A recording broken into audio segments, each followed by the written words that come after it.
നമസ്കാരം, മലയാളി വാർത്തയിലേക്ക് സ്വാഗതം. യുഎസിലെ സാൻ ഫ്രാൻസിസ്കോയിലേക്ക് പുറപ്പെട്ട എയർ ഇന്ത്യ വിമാനം അവിടേക്ക് ഇറങ്ങാൻ പറ്റിയില്ല, പകരം റഷ്യയിലേക്ക് വഴിതിരിച്ചു വിട്ടു. ഡൽഹിയിൽ നിന്നും പുറപ്പെട്ട വിമാനത്തിനാണ് ഇത്തരത്തിലൊരു വഴിതിരിച്ചുവിടൽ എന്നൊരു രീതിയിലേക്ക് കാര്യങ്ങൾ നീങ്ങിയത്. സാങ്കേതിക തകരാർ അത് കാരണമാണ് ഇത്തരത്തിലൊരു നടപടി സ്വീകരിച്ചതെന്ന് എയർ ഇന്ത്യ അധികൃതർ വ്യക്തമാക്കി.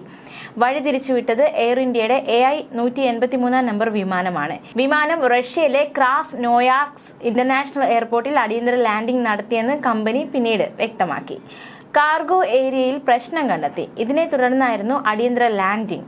വിമാനത്തിൽ 225 യാത്രക്കാരുണ്ടായിരുന്നു, 19 ജീവനക്കാർ ഉണ്ടായിരുന്നു. ഇവരെ എല്ലാവരെയും വിമാനത്താവളത്തിലെ ടെർമിനൽ ബിൽഡിംഗിലേക്ക് മാറ്റി എന്നും എയർ ഇന്ത്യ വ്യക്തമാക്കി.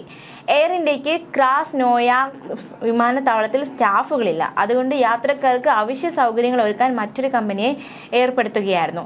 വിമാനത്താവള അധികൃതരുമായും സർക്കാരുമായും ചർച്ചകൾ പുരോഗമിക്കുകയാണെന്നും യാത്രക്കാർക്ക് സാൻ ഫ്രാൻസിസ്കോയിലേക്ക് പോകാനായി എത്രയും വേഗം പകരം വിമാനം ഏർപ്പെടുത്തുമെന്നും കമ്പനി വ്യക്തമാക്കി. യാത്രക്കാരെയും ജീവനക്കാരെയും കുറിച്ച് ആശങ്കയുണ്ട്. മറ്റൊരു ഫ്ലൈറ്റ് എത്രയും വേഗം ഏർപ്പാടാക്കും. എല്ലാവരുടെയും ആരോഗ്യം, സുരക്ഷ എന്നിവ ഉറപ്പാക്കാൻ വേണ്ട ശ്രമങ്ങൾ നടത്തുന്നുണ്ടെന്നും എയർ ഇന്ത്യ വക്താവ് വ്യക്തമാക്കി.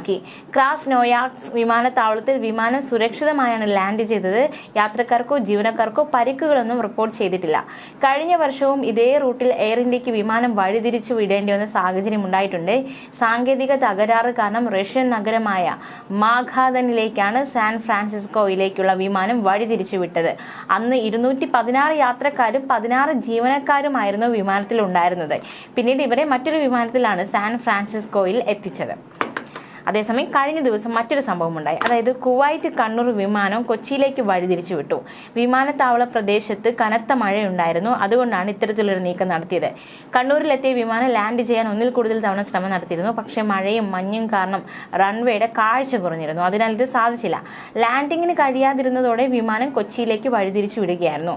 എയർലൈൻ പ്രതിനിധികൾ അറിയിച്ചത് കണ്ണൂരിൽ കാലാവസ്ഥ അനുകൂലമാകുന്ന സമയത്ത് യാത്രക്കാരുമായി ഫ്ലൈറ്റ് തിരിച്ചെത്തുമെന്നായിരുന്നു. ഈയിടയ്ക്ക് കനത്ത മഴയെ തുടർന്ന് മസ്കറ്റ് കണ്ണൂർ വിമാനം ഇത്തരത്തിൽ വഴിതിരിച്ചു വിട്ടിരുന്നു. മഴയെ തുടർന്ന് കണ്ണൂർ വിമാനത്താവളത്തിലെത്തിയ വിമാനം റൺവേയിൽ ഇറക്കാൻ സാധിച്ചിരുന്നില്ല.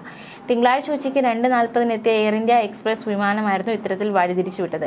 മസ്കറ്റിൽ നിന്നും കണ്ണൂർ വിമാനത്താവളത്തിലെത്തിയ വിമാനം ബംഗളൂരിലേക്ക് മാറ്റുന്ന സംഭവങ്ങളും ഉണ്ടായിട്ടുണ്ട് എന്നതും ഏറ്റവും ശ്രദ്ധേയമാണ്. ഈ കാലാവസ്ഥയൊക്കെ പ്രതികൂലമായ സാഹചര്യത്തിൽ വിമാന സർവീസുകളെയും പ്രതികൂല കാലാവസ്ഥ ബാധിക്കുന്നുണ്ട് എന്നാണ് ഈ റിപ്പോർട്ടുകളിൽ നിന്ന് മനസ്സിലാക്കാൻ സാധിക്കുന്നത്. ന്യൂസ് ഡെസ്ക്, മലയാളി വാർത്ത.